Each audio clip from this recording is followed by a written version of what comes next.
هلمند کې د شهیدانو او معلولینو چارو ریاست او د امریکا د زکات خیریه بنسټ لخوا له 300 کورنیو سره د خوراکي توکو مرسته وشول.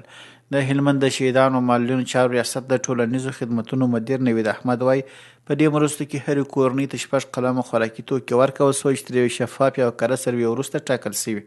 دا د هلمند ولایت د شهیدانو او معلولینو چارو ریاست او د امریکا زکات بنسټ په همکارۍ باندې 300 تنو معلولین یتیمان او کونډیانو ته په دې کې 25 کیلو وریجې دي، 15 لیټره غوړي دي او 3 کوټې خرما ده، 1 کیلو شنې چای دي او 15 کیلو بوره ده.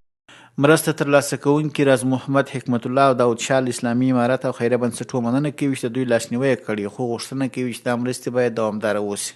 ولې نه خوشحاله خو موږ د هغه ته ناست یو، خو نه کار شته نه کسب نه دغه شته، د هغه مو د کور هغه خرڅ دی.